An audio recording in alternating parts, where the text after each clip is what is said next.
उपासक अपने उपास्य देव में तन मन प्राण सर्वस्व समर्पित कर देता है तो उपास्य देव उससे एक क्षण भी दूर नहीं रहते। यही उपासना का अर्थ है। सदैव अपने इष्ट के समीप रहना उपासना, समीप रहना भाव से, तन से। हमारा तन उनकी सेवा में, मन उनके भाव में, वाणी उनके नाम गुण कीर्तन गायन में, श्रवणेन्द्रिय उनके श्रवण गुणों का करना, नाम कीर्तन का करना, नाम जप का श्रवण करना, साक्षात भगवत स्वरूप हो जाता है। जो है वही प्रकाशित हो जाता है। ये भटकना इसी जन्म में सुधर सकता है, पशु पक्षी आदि योनियों में नहीं। इसलिए सावधान होकर के एक एक क्षण, एक एक श्वास, एक एक वृत्ति राधा नाम में लगा दो, खुद परिणाम देख लोगे। श्री कृष्ण चंद्रजू को कोई अपनी तपस्या के द्वारा यज्ञ दान वेदाध्ययन तीर्थ स्नान आदि के द्वारा कभी वशीभूत नहीं कर सकता। और निश्चित किया हुआ मूल्य राधा नाम है। जो राधा राधा राधा वो प्रभु को अधीन कर लेता है। कुछ माफी मांगने की जरूरत ही नहीं पड़ती प्रभु से।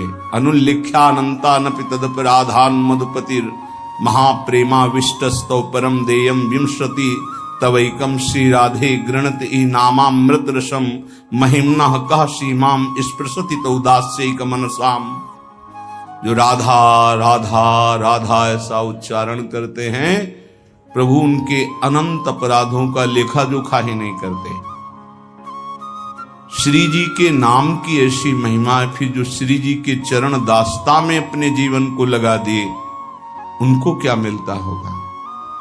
किसी की सामर्थ्य नहीं कि कोई इसका वर्णन कर सके कि जिस कृपा सिंधु की एक कृपा कोर से दुरंत राक्षस भाव को प्राप्त भी परम पद के अधिकारी हुए, वही कृपा समुद्र का सार रूप हमारी लाडली जू, उनकी कृपा को कौन जान सकता है। जैसे प्रभु श्री कृष्ण चंद्रजू को रिझाने के लिए एकमात्र उपाय है अनन्यता, ऐसे प्रियाजू को रिझाने के लिए एकमात्र उपाय है दैन्यता। श्री जी के हो के अत्यंत दैन्य हो जाओ तो अवगुण करे समुद्र सम गनत नापनो जानी। ये मेरा जन है, बस इस बात से हम जीत जाते हैं। श्री जी के चरणारविंद में अपनापन हुआ कि हम जीत गए। अवगुण करे समुद्र सम, समुद्र के समान यदि अपराध बन जाए तो मेरी लाडली जो मानती ही नहीं कि अपराध हुआ है। पर ये अनन्यता, ये दैन्यता बिना रसिक महापुरुषों का सेवन किए नहीं आ सकती। और बिना वृंदावन के रसिक जनों का संग नहीं मिल सकता। वृंदावन की कृपा के बिना विशुद्ध प्रिया प्रीतम के अनुराग में जिनका मन लगा हुआ है, ऐसे रसिकों का संग नहीं मिल सकता। वो मिलेगा तो वृंदावन की कृपा से। कभी भी कहीं भी किसी को भी यदि ये सौभाग्य मिला तो पहले वृंदावन की कृपा हुई, तब ये सौभाग्य मिला। श्रीपाद प्रबोधानंद जी महाराज कह रहे हैं, गाढ़ा शक्तिमता मपीह विशेष स्वत्यंत निर्वेदतो दृक्पाते सहिष्णुतातिशयिनाम योगे समुद्योगिनाम ब्रह्मानंद रसैकलीन मनसाम गोविंद पादाम्बुज द्वंद्वाविष्ट धियाम च मोहनमिदं वृंदावनम स्वैर्गुणैः। बड़ी महिमा की बात कह रहे हैं श्रीपाद प्रबोधानंद जी महाराज। स्वैर्गुणैः मोहनोपि, अपने प्रभाव से तुम्हारे मन और चित्त को मोहित करके प्रियालाल के चरणों में समर्पित कर देगा। ये वृंदावन का प्रभाव है। जब अपने को सबसे दीन समझा जाए, नाम जापक अपने को सबसे दीन समझे, मैं सबसे नीच, ओ ऐसा आप सत्य मानिएगा। जो नाम जापक है वो कोई बनावटी नहीं कि वो बनावटी बोलते मैं अधम हूं, मैं दीन हूं, मैं नीच हूं, ऐसी बात नहीं। अनुभव होता है प्रभु की कृपा कहां और कहां मैं नीच, ऐसा दोनों का तारतम्य अनुभव होता है। अहंकार के कारण आपको अनुभव में नहीं आ सकता, लेकिन जब अहंकार रहित होगे तो दिखाई देगा कहां प्रभु की अपार कृपा और कहां अपनी अधमता, दोनों का। देखो स्वामी जी महाराज श्री ललिता जी के अवतार हैं, श्री स्वामी हरिदास जी, और अपने सिद्धांत पद में कह रहे हैं, मोसो ना बिगारन को और तोसो ना संवारन को, तो ही मोई पड़ी होठ। अब विचार करो, हरिवंश महाप्रभु हित सजनी के अवतार हैं। वो कह रहे हैं, क्वाहम तुच्छा परम मधमा प्रण हो गर्ह कर्मा। कहा मैं तुच्छ अधम अपराध करने वाला हूं, कहा ये नाम, ये राधा नाम तो सिर्फ वृंदावन की महिमा जो मेरे हृदय में स्फुरित हो रहा है। क्या है ये? कोई साधक है, कोई संत है? ये तो साक्षात भगवान आचार्य रूप में अवतरित होते हैं। तो जब जब होए धर्म के हान, सेवक जी महाराज हरिवंश महाप्रभु के लिए लिखते हैं, जब जब होए धर्म के हान तब तब तनु धरि प्रगटत आन, जान और दूजो नहीं। तो उपासक को चाहिए, जो नाम जापक उसका नाम तभी प्रकाशित होगा जब उसमें दैन्यता आए कि मैं तो वास्तविक मैं बहुत अधम हूं, लेकिन हम पर प्रभु की बहुत कृपा है। ये दोनों साथ होने चाहिए, केवल अधम ही कह के नहीं रुकना है। देखो हनुमान जी महाराज परम ज्ञानी महाभागवत, असमय अधम सखा सुनु, रुक नहीं गए, पर मोहू पर रघुवीर, देखो मेरे ऊपर कितनी कृपा, यद्यपि मैं अधम हूं। ये बात ध्यान देनी। नाम जापक उपासक तभी दिव्य ऊंचाई पर पहुंचता है जब तरण से भी अपने को नीचा समझता है। बहुत सहनशील होना चाहिए नाम जापक, नाक में गुस्सा नहीं होना चाहिए। और ध्यान रखना, भजन करोगे तो ये आ जाएगा, सही ढंग से चलोगे तो नाक में गुस्सा आ जाएगा, क्योंकि अभिमान स्फुरित होगा जो अंदर है, उसको दमन करने के लिए गुरु शासन में रह जाता है। त्रिभुवन में कोई दूसरा नहीं है जो भजन का अभिमान नष्ट कर सके, केवल गुरु नष्ट करते हैं। एकमात्र अहंकार पर अगर हथौड़ा कोई मार सकता है ज्ञान का, तो केवल गुरुदेव है, दूसरा तो ऐसे ही बोलेगा, लेकिन वो सीधा प्रहार उसी अहंकार पर। बहुत सहनशील उपासक को गुरुदेव की कृपा बना देती है। इसलिए एक प्रश्न हुआ था कि हम अव्यक्त रूप से गुरु मान लेते हैं तो हमें क्या भगवत प्राप्ति नहीं होगी? देखो अव्यक्त तुम्हें चपत लगाने नहीं आएगा, ध्यान देना। अव्यक्त तुम्हें ऐसा नहीं कि खड़े रहो, यहीं खड़े रहो जब तक लौट के ना आए, यहीं खड़े रहो, चलो ऐसा करो। ये हमको प्रगट गुरु चाहिए, क्योंकि प्रगट में फंसे हैं। वो हमको दुलार भी करें, हमें डांट भी सके, हमें चपत भी लगा सके, तभी हम सुधरेंगे। मान लो हम अव्यक्त गुरु मान लेते हैं तो जो मन आया सो कर रहे हैं, वो समझा। अव्यक्त गुरु तुमको कौन ऐसा है जिसको उपदेश नहीं कर रहे? आप बुरा करने चलते हो, अव्यक्त गुरु अंदर रोकते, मान पाते हो आप? एक त्रिभुवन में गुरुदेव के सिवा कोई ऐसा नहीं है जो निर्विकार और निरहंकार कर सके। ये हम खुली बात कहते हैं। भगवान भी हमारे हृदय में बैठे रहे, निर्विकार नहीं किए। जन्म जन्मांतर से हमारे साथ हैं, कभी निर्विकार नहीं किए, कभी निरहंकार नहीं किए। वही हृदयस्थ भगवान अव्यक्त जब व्यक्त रूप गुरु रूप धारण किए, पक्का सुधार हो गया, पक्का माया से मुक्त करने का मार्ग दिखा दिया। नहीं तो हाथ उठा कहते चाहे सर के बल खड़ा होकर तप करे, अहंकार पे कोई फर्क नहीं पड़ता। 10-10 हजार वर्ष तक खड़े रहे, जटाओं में घोंसले बन गए, चिड़िया बैठी, तुम कितने साल जियोगे? सारा अहंकार मिट्टी में, सब ज्ञान है। तो क्या हुआ? केवल जल पी के रहे तो क्या हुआ? कितने ऐसे पशु पक्षी जल ही आहार करते हैं, उनको भगवत प्राप्ति हो गई। हर अहंकार की धज्जियां गुरुदेव उड़ाते हैं। और जब गुरुदेव का ऊपर वरद हस्त नहीं रहता तो सिद्धता का नाटक शुरू हो जाता है, नाटक शुरू हो जाता है। इसीलिए अत्यंत दैन्य भाव वास्तविक जब आएगा तो गुरुदेव के चरणों में आएगा। पक्का समझो, हम आपको हृदय की बात कहता हूं, जब तक गुरुदेव की कृपा नहीं तो दो बातों पर विजय नहीं प्राप्त की जा सकती। विकारों पर षड विकार जित, ये गुरुदेव की कृपा, और अहंकार रहित होना केवल गुरुदेव की कृपा, ये दैन्यता केवल गुरुदेव। ये खूब अंदर की बात कह रहा हूं, खूब साधन मार्ग में चल के कह रहा हूं। जब तक गुरु कृपा नहीं होगी प्रगट गुरुदेव की, तब तक दो बातों पर विजय नहीं प्राप्त की, एक तो विकार और दूसरे अहंकार। बहुत सहनशील होना, सहनशील गुरुदेव बनाते हैं, ठोक ठोक के हर जगह, जहां कमजोर हो वहीं पीट पीट के। दूसरों को मान देना और स्वयं अमानी रहना, ये गुरुदेव की कृपा से ही आता है। जो शुद्ध रसिक महापुरुष भगवत प्रेम में डूबे हुए हैं, वही अमानिना मान देन स्थिति प्रदान करते हैं। ये स्थिति बनावटी नहीं होगा, बनावटी टिक नहीं पाएगा।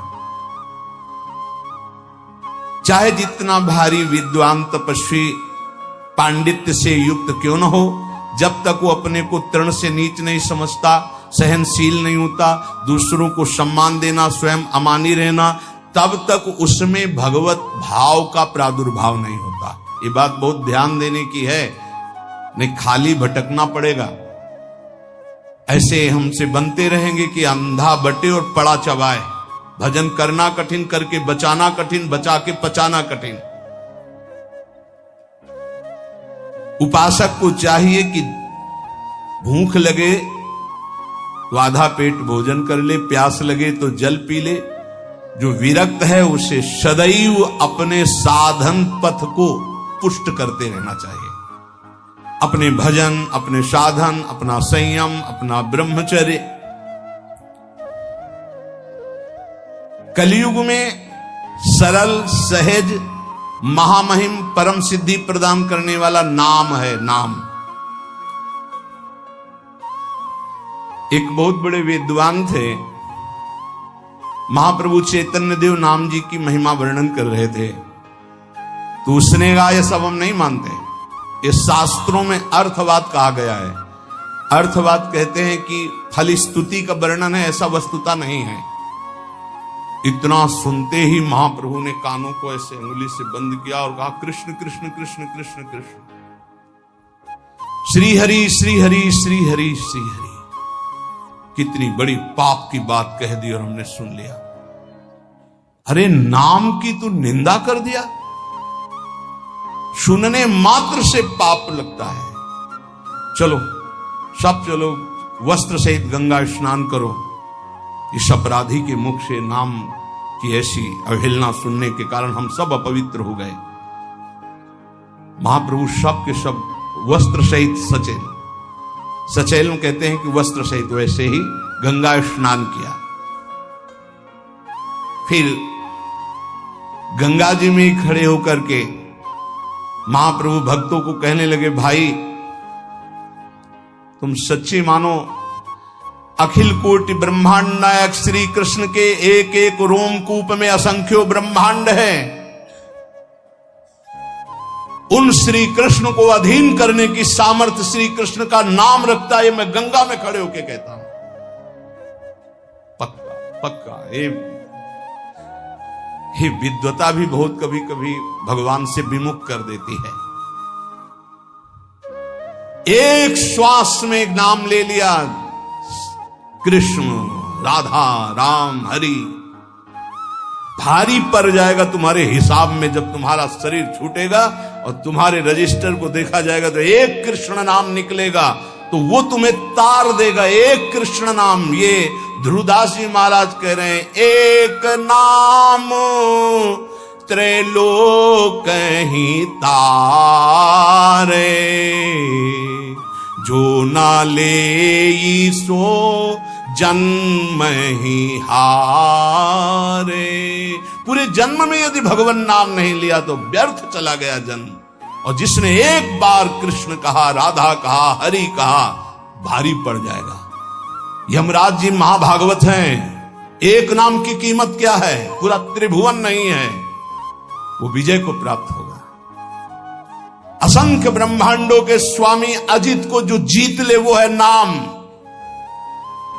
कोई योग के द्वारा उनको वशीभूत नहीं कर सकता, तपस्या के द्वारा नहीं करता, तत्वों की संख्या की गणना करके सांख्य योग के द्वारा उनको वशीभूत नहीं कर सकता। अगर कोई आज तक वशीभूत किया है तो नाम जापक ने किया है। सुमीर पवन सुत पावन नामू, अपने बस कर राखे नाम। ये नामापराध में 10 नामापराध में एक अपराध है नाम में अर्थवाद की भावना करना। इसलिए जो भक्ति विहीन, उनकी कभी बातें नहीं सुननी चाहिए। बड़े बड़े मंत्रों का जाप, तपस्या, पूजा पाठ, यज्ञ, दान, अनुष्ठान कोई भी नाम की बराबरी नहीं कर सकता। गंगा में खड़े होकर महाप्रभु चैतन्य देव कह रहे हैं, स्वयं भगवान श्री कृष्ण चंद्रजू कह रहे हैं, न साध्यति माम योगो न सांख्यम धर्म उद्धव न स्वाध्याय तपस्त्यागो यथा भक्तिर ममोर्जिता। भक्ति का स्वरूप क्या है? देवर्षि नारद तदर्पिता अखिलाचारिता तद स्मरणेन परम व्याकुलते। हर समय भगवान का स्मरण करते हुए अपने कर्तव्य कर्म को भगवान को समर्पित करना, यह उत्तम भक्ति का लक्षण है। और यही मनुष्य जीवन का परम लाभ है कि प्रभु के चरणों में प्रीति हो जाए। यही ज्ञान का, योग का, धर्म का, कर्म का, सब का फल है। अगर ये नहीं, बड़ी दुर्गति है। एक बड़ा पशु चलने में असमर्थ, उसके गुदा द्वार से पीछे से कई नोच नोच के उसे खा रहे हैं, और वो केवल चिल्ला रहा है, ना भाग पा रहा है, ना कोई बचाने वाला। साहब ऐसे जिंदा पीछे से नोचे। अब जब तक उसके प्राण रहेंगे, कितना भयानक कष्ट पा रहा है। थोड़ा थोड़ा नोच नोच कर खा रहे। विशाल पशु है, भैंसा उठ नहीं सकता, अब उसे खा रहे हैं। जितना छक जाएगा पेट वो चला जाएगा, दूसरा आएगा खाएगा वो चला जाएगा, जब तक उसके प्राण नहीं निकलेंगे। भयंकर कष्ट पा रहा है। ये प्रत्यक्ष यहां की दशा है। नरक आदि की तो कितनी उद्धार कर लो मानव जीवन में, ये मनोरंजन के लिए नहीं है। बहुत भयावह संसार है जिसे तुम देख नहीं पा रहे हो। जलत ज्वालम सीतई स्वपदम करंदई समयतु, ये जलती हुई ज्वाला है, बचना है तो स्वपदम करंदई समयतु। प्रिया प्रीतम के चरणारविंद की शीतलता से इन तीनों तापों का दमन करके प्रिया प्रीतम को प्राप्त कर लो, अन्यथा कोई उपाय नहीं। मनुष्य शरीर छूटा कि धोखा ही धोखा। क्या तुम समझते हो अविनाशी हो तुम? ये तो नहीं समझ पाए तुम अविनाशी हो। तुम तो देह भाव में विचरण करते हुए भोगों में राजी हो, तो तुम्हें देह ही मिलेंगे, लेकिन ये देह नहीं मिलेगी। बार बार ये देह नहीं मिलती। रसिक शिरोमणि श्री ध्रुवदास जी महाराज कह रहे हैं, बार बार तो बनत नहीं यह संजोग अनूप, मानुष तन वृंदा विपिन रसिकन संग विरूप। बहुत बढ़िया अवसर है, अभिमान न करो, प्रार्थना मान लो। ये जो महापुरुषों की वाणी, संतों की वाणी है, ये आपके परम मंगल के लिए है। ये किसी स्वार्थ से युक्त नहीं है। ये तुम्हारे परमार्थ को, परम अर्थ, परम सुख प्रदान करने वाली है। कोई कितना भी तुम्हारी निंदा करे, क्षमा शस्त्रम करे यस्य दुर्जना किम करिष्यति, अतृणे पतितो वह्नि स्वयमेवोप शाम्यति। वैष्णव के पास एक महान अस्त्र है जिससे वो दूसरों को परास्त करता है। क्या? क्षमा। ध्यान देना, ये वो अस्त्र है जो सांप से भी भारी है। उमा क्षमा सापहुते भारी, अपने कर्म जाय अपकारी तुम्हें। क्षमा शस्त्रम करे यस्य दुर्जना किम करिष्यति। क्षमा रूपी शस्त्र का प्रहार करो, अर्थात क्षमा कर दो। दुर्जन लोग तुम्हारा बिगाड़ नहीं सकते, क्योंकि भगवान है। जैसे तिनका जलकर भस्म हो जाता है, ऐसे ही दुर्जन लोग अपने आप सापहुते भारी। वैष्णव को क्षमा करना चाहिए। कहते हैं कि जैसे छात्र क्लास में पढ़ता है, जब उसकी क्लास बदलने का समय आता है तो उसकी परीक्षा होती है, ऐसे साधु वैष्णव की परीक्षा होती है। क्या परीक्षा होती? उसको गाली दी जाएगी, अपमान होगा, निंदा होगी। ये ध्यान देना, ये परीक्षा अगर पास हो गए क्या क्षमा और शांति, तो आगे क्लास में पहुंच जाओगे भूमिका में, नहीं फिर नीचे बने रहोगे। इस लोक में तुम्हारी चाहे कोई कितनी निंदा करे, तुम उसकी निंदा मत कर देना। निंदा को सहन करना। निंदा दो प्रकार की होती है, एक अपवाद और एक प्रवाद। महाप्रभु चैतन्य देव, अगर बुरा काम तुमने किया और फिर उसकी निंदा हो रही है तो ठीक हो रही है, तुम्हें बचना चाहिए, उसमें भी तुम्हें नाराज होने की जरूरत नहीं। अगर तुमने बुरा काम नहीं किया और तुम्हारी निंदा हो रही तो बहुत ठीक हो रहा है, तुम्हारा भारी प्रारब्ध जो शरीर में दंड मिलने वाला था वो निंदा के द्वारा काटा जा रहा है। भगवान की विशेष कृपा है। दोनों स्थिति में, प्रवाद और अप्रवाद में भी तुम्हें किसी तरह क्रोध नहीं करना है। बहुत बड़े महापुरुष चरणदास जी महाराज, साधो निंदक मित्र हमारा, निंदक को निकटे ही राखो, हो न देऊ न्यारा, साधो निंदक मित्र हमारा।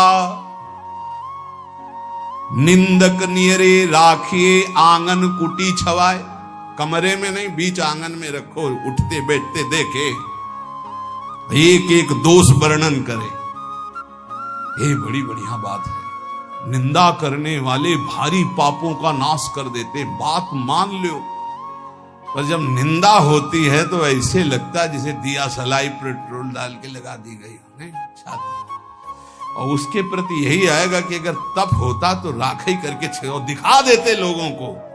हाँ, ये अगर अंदर वृत्ति है तो भगवदानंद की अनुभूति नहीं होगी, ध्यान रखना। सहना पड़े अपवाद और प्रवाद। अपवाद, यदि गलती हुई है उसकी निंदा हो रही तब तो ठीक ही हो रही, उसमें क्या बोलना है। अगर गलती नहीं हुई, निंदा हो रही तो बहुत ठीक हो रहा, तुम्हारे प्रारब्ध का नाश हो रहा, पूर्व प्राप्त जो शरीर को दंड मिलता और निंदा देके भुगता दिया गया। कह रहे निंदक को निकट ही रखो, बढ़िया सुविधा देके रख सकते हो। प्रशंसा वाले को रखा जाता है नजदीक, खड़े हो माई।